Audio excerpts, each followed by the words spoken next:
जय हिंद साथियों, नमस्कार। स्वागत है आप सभी का आपके अपने YouTube channel Galaxy of education पर। साथियों, आज की इस क्लास में हम सभी क्लास 10th साइंस के मोस्ट इम्पॉर्टेंट क्वेश्चन को डिस्कस करेंगे जो कि आपके विद्युत चैप्टर से लिए गए हैं, जो कि आपके बोर्ड एग्जाम 2023 के दृष्टिकोण से ये जो क्वेश्चन होने वाले हैं बहुत ही ज़्यादा इंपॉर्टेंट हैं। यहाँ पर आप सभी देख सकते हैं, यहाँ पर लिखा गया है वेरी मोस्ट इंपॉर्टेंट क्वेश्चन। और हमारा जो टारगेट है आप सभी को बोर्ड एग्जाम में 90+ मार्क्स दिलाना है। इस वीडियो में हम सभी ऐसे क्वेश्चनों को डिस्कस करेंगे जिसका वैल्यू आप सभी के बोर्ड एग्जाम में 2 मार्क्स से 4 मार्क्स का होता है। और इसमें हम सभी ऐसे क्वेश्चनों को भी डिस्कस करेंगे जो आपके यानी कि बोर्ड एग्जाम में पूछे जाते हैं और उनसे न्यूमेरिकल भी बनते हैं। तो आप सभी के लिए यह वीडियो बहुत ही ज़्यादा इंपॉर्टेंट होने वाली है। अगर आप सभी ने अभी तक हमारे चैनल को सब्सक्राइब नहीं किया है तो इसको सब्सक्राइब जरूर कर लें। आइए आज की अपनी इस वीडियो की शुरुआत करते हैं। तो इस वीडियो में आप सभी का जो पहला क्वेश्चन है कि आप सभी विद्युत आवेश से आप क्या समझते हैं, यानी कि जो विद्युत आवेश होता है उससे आप क्या समझते हैं और इसकी परिभाषा क्या होती है। स्टूडेंट, फिजिक्स पढ़ने का एक तरीका होता है कि आप सभी को जो भी टॉपिक पूछा जाए, जैसे यहाँ पर पूछा गया है विद्युत आवेश, तो आप सभी को इसकी परिभाषा याद कर लेना है और इसको किस प्रकार प्रदर्शित किया जाता है। अर्थात जैसे सक्रिय जो होता है इसको हम सभी क्यों से प्रदर्शित करते हैं, इसी प्रकार जिन जिन चीज़ों को किससे प्रदर्शित किया जाता है वह भी आप सभी को उसको पता होना चाहिए। और इसका जो आपका सभी का मात्रक भी पता होना चाहिए। जो भी राशि है, जो राशियां हैं उनको किस प्रकार प्रदर्शित किया जाता है, जैसे आवेश को क्यों से प्रदर्शित किया जाता है और इसका मात्रक, यानी कि जो राशियां आपकी फिजिक्स में यूज होने वाली हैं उनका मात्रक क्या है, उनको किस प्रकार प्रदर्शित किया जाता है। अगर आप सभी को फिजिक्स अच्छे से पढ़ना है और उस पर अगर कमांड बनानी है तो आप सभी को यह इस प्रकार से फिजिक्स को पढ़ना है कि आप सभी जो भी परिभाषा पढ़ें या जो भी राशि पढ़ें उसका आप सभी को प्रतीक और उसका मात्रक सभी आपको याद कर लेना है। तो इसमें हम सभी विद्युत आवेश के बारे में जानने वाले हैं। तो क्या होता है आवेश? आवेश क्या होता है? किसी भी पदार्थ, जो भी आपका, मान लीजिए ये पदार्थ है, ठोस पदार्थ है, ये है कांच, और यहाँ पर कुछ बिल्ली की खाल है या अबनूस है या आपका जो बाल है। अगर आप सभी इस कांच की पेन या छड़ को अपने बालों से रगड़िए, आपके बाल क्या होने चाहिए? आपके बाल एकदम सूखे होने चाहिए। कंडीशन है यहाँ पर कि आप सभी के जो बाल हैं एकदम सूखे होने चाहिए और उस पर तेल ना लगा हुआ हो। तो आप सभी क्या करें, अपने जो पेन है उसको आप सभी अपने बालों से रगड़िए और कागज के छोटे छोटे टुकड़ों के पास ले जाइए। तो आपकी जो पेन है, इन छोटे छोटे टुकड़ों के, जो कागज के जो छोटे छोटे टुकड़े होंगे उनको वह अपनी ओर आकर्षित करेगी। तो ये क्या है, यह जो आपकी पेन में यह जो गुण आया है वह इस आवेश के कारण ही आता है। जैसे पदार्थ, हर एक पदार्थ में द्रव्यमान विद्यमान होता है, उसी प्रकार हर एक पदार्थ में विद्युत आवेश भी विद्यमान होता है। बस फर्क इतना है कि इसमें प्लस और माइनस आवेशों की संख्या बराबर होती है, जिसके कारण जो हमारा जो ये पदार्थ है वह न्यूट्रल होता है। तो आइए अब साहब हम सभी देख लेते हैं आवेश की परिभाषा। तो आवेश की परिभाषा क्या है कि किसी वस्तु का वह गुण, जो आवेश है या किसी वस्तु का गुण है जिसके कारण वह जो वस्तु है किसी दूसरी वस्तु को, जैसे अभी हमने आपको बताया कि जो पेन है वो कागज की जो छोटे छोटे टुकड़े हैं उनको अपनी ओर आकर्षित करेगी। तो आवेश क्या है? किसी वस्तु का गुण है जिसके कारण वह वस्तु किसी दूसरी वस्तु को अपनी ओर आकर्षित करती है। क्या करती है? आकर्षित करती है अथवा प्रतिकर्षित करती है। आवेश को क्यों से प्रदर्शित किया जाता है? किससे प्रदर्शित किया जाता है? क्यों से? यह आप सभी के 1 मार्क्स के जो ऑब्जेक्टिव क्वेश्चन पूछे जाते हैं उसके लिए यह आप सभी के लिए इंपॉर्टेंट है कि आवेश को क्यों से प्रदर्शित किया जाता है। अब हम सभी आवेश के मात्रक को देखेंगे। जो आवेश का सूत्र होता है, आवेश का सूत्र क्या होता है? तो आवेश का सूत्र होता है Q बराबर आई टी।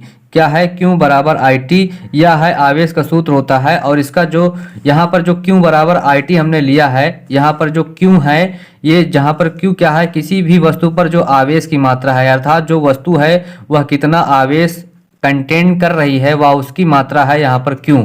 और जो यहाँ पर I है, I यहाँ पर विद्युत धारा है जिसका मात्रक क्या होता है? एम्पियर। इसे जो एम्पियर होता है उसको हम सभी A के द्वारा प्रदर्शित करते हैं। और यहाँ पर जो T है सेकंड, जो जितने सेकंड में आप सभी का आवेश प्रवाहित हो रहा है वह कितना सेकंड लग रहा है। तो आवेश का जो मात्रक होगा वो क्या होगा? तो आवेश का मात्रक यहाँ से देख लीजिए आप सभी कि आवेश, विद्युत धारा का मात्रक, क्योंकि Q बराबर क्या है? आई टी, तो विद्युत धारा का मात्रक देख लीजिए एम्पियर है। और समय का मात्रक क्या है, तो समय का मात्रक सेकंड है। तो इस प्रकार आवेश का मात्रक क्या हुआ, क्योंकि आवेश का फार्मूला है Q बराबर IT, इसलिए विद्युत धारा का मात्रक एम्पियर गुणे समय का मात्रक सेकंड, इसलिए आवेश का मात्रक क्या हो जाएगा, तो एम्पियर प्रति सेकंड। इसको आप सभी एक और नाम से जानते हैं, जो वैज्ञानिक कूलाम नामक वैज्ञानिक के नाम पर इसका नाम रखा गया है। आवेश का जो SI पद्धति में मात्रक है वह कौन है, कूलाम, जिसे आप सभी C से प्रदर्शित करते हैं। आइए अब हम सभी और इसके गुण को आवेश जो होते हैं वो दो प्रकार के होते हैं। आवेश आप सभी से कोई पूछे कि आवेश कितने प्रकार के होते हैं, तो आवेश आप सभी के दो प्रकार के होते हैं। कितने प्रकार के होते हैं, आवेश दो प्रकार के होते हैं। बेंजामिन फ्रैंकलिन ने दो प्रकार के आवेशों, धनात्मक व ऋणात्मक आवेशों को नाम दिया। जो आवेश होते हैं उसको धनात्मक और ऋणात्मक किसने बताया, तो बेंजामिन फ्रैंकलिन नामक वैज्ञानिक ने आवेश को धनात्मक और ऋणात्मक कहा। ऐसा इन्होंने क्यों कहा, क्योंकि कोई भी जो वस्तु होती है यदि वह समान मात्रा में है, अगर उसको प्लस कर दिया, जोड़ दिया जाए और समान मात्रा में घटा दिया जाए तो इसका रिजल्ट क्या होता है, जीरो। और यही आपके हर सभी पदार्थ में होता है कि उसमें प्लस आवेश और माइनस आवेश की मात्रा बराबर होती है, जिसके कारण वह वैद्युत गुण उत्पन्न नहीं करता जब तक आप सभी उसके आवेश की मात्रा में बदलाव नहीं करते हैं। इसी प्रकार जो आपके धन आवेश होते हैं, धन आवेश कब निकलता है कि जब किसी भी पदार्थ से इलेक्ट्रॉन, जो इलेक्ट्रॉन है इनके निकाल लिया जाता है। जब इलेक्ट्रॉन की कमी होती है, इलेक्ट्रॉन जब किसी पदार्थ से निकलता है तो वहां पर धन आवेश आ जाता है उस पदार्थ में। जिस पदार्थ से इलेक्ट्रॉन बाहर निकलता है उस पदार्थ में धन आवेश आ जाता है, और जिस पदार्थ में आकर इलेक्ट्रॉन जुड़ जाए तो वहां पर जो इलेक्ट्रॉन का जुड़ना है, तो जब जिस पदार्थ में इलेक्ट्रॉन आकर जुड़ता है वह पदार्थ हो जाता है ऋणावेशित। जिस पदार्थ से इलेक्ट्रॉन निकलता है वह होता है धनावेशित, तथा जिसमें आकर जुड़ जाए वह होता है ऋणावेशित। जो आवेश की खोज है, आवेश की खोज थेल्स नामक वैज्ञानिक ने की थी। आइए अब हम सभी आपके नेक्स्ट क्वेश्चन पे चलते हैं। यह क्वेश्चन जो था आप सभी के बोर्ड एग्जाम में हर साल पूछा जाता है। इससे रिलेटेड या तो एक ऑब्जेक्टिव क्वेश्चन या 2 नंबर का कोई सब्जेक्टिव क्वेश्चन या 4 मार्क्स का पूरा, अगर आप सभी को आवेश का पूरा इतना डिटेल लिखना पड़ेगा तो आप सभी को 4 नंबर देगा। तो आइए अब हम सभी नेक्स्ट क्वेश्चन पर चलते हैं। स्टूडेंट, आप सभी का जो नेक्स्ट क्वेश्चन है कि आप सभी विद्युत धारा से आप क्या समझते हैं, यह भी क्वेश्चन आप सभी के बोर्ड एग्जाम के लिए इंपॉर्टेंट क्वेश्चन है। इस वीडियो में हमने आप सभी के लिए बहुत ही ज़्यादा मोस्ट इंपॉर्टेंट क्वेश्चन को ही रखा है। तो आप सभी विद्युत धारा से आप क्या समझते हैं। जिस प्रकार पानी की जो धारा होती है, जो पानी बहता है तो उसको भी धारा कहा जाता है, और जब इसी प्रकार इसी पानी की तरह जब आवेश बहने लगे तो उसे क्या कहा जाता है, विद्युत की धारा। जैसे जब पानी बहता है तो उसको क्या कहते हैं, इसको हम पानी की धारा कहते हैं।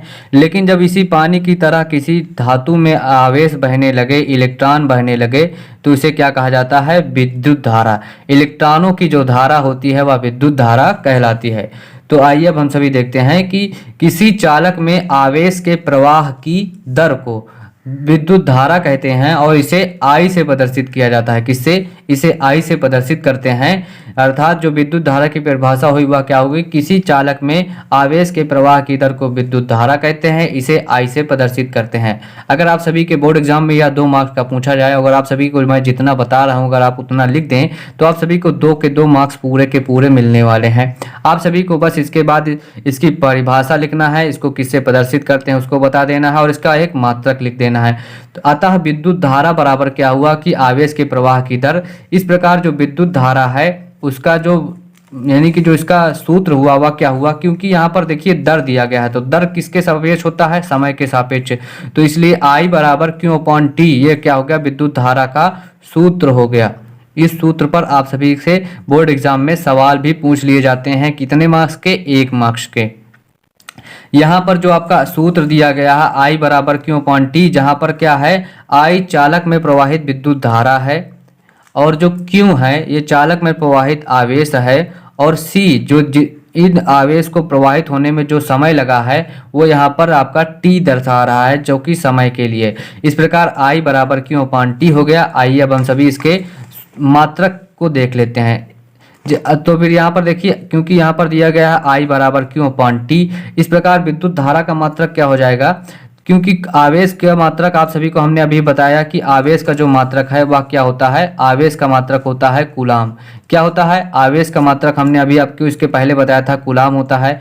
तो कूलाम इसका मात्रक हो गया, समय का मात्रक हो गया सेकंड। तो इस प्रकार जो विद्युत धारा का मात्रक क्या हो गया, कूलाम प्रति सेकंड।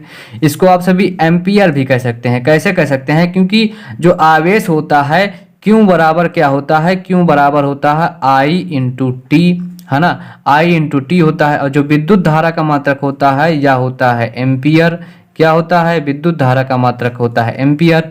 तो यहाँ से आप सभी इसकी जो मात्रक है एम्पियर, इसको भी आप सभी निकाल सकते हैं इसी सूत्र से। क्यों होता है ये एम्पियर, आई बराबर क्योंकि होता है क्यू अपॉन टी, और क्यू को क्या लिख सकते हैं, आई टी। आई का मात्रक यानी कि जो विद्युत धारा है इसका मात्रक जो एसआई पद्धति ने निर्धारित किया है वह क्या होता है, एम्पियर।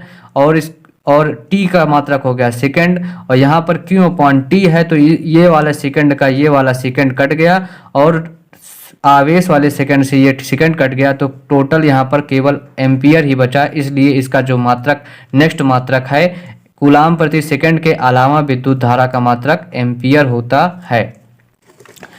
आइए अब हम सभी देख लेते हैं। आप सभी के बोर्ड एग्जाम में यह परिभाषा बहुत ही ज़्यादा प्रचलित है, चाहे आप सभी क्लास 12th में हो या क्लास 10th में हो, यह परिभाषा आप सभी के लिए मोस्ट इम्पॉर्टेंट है।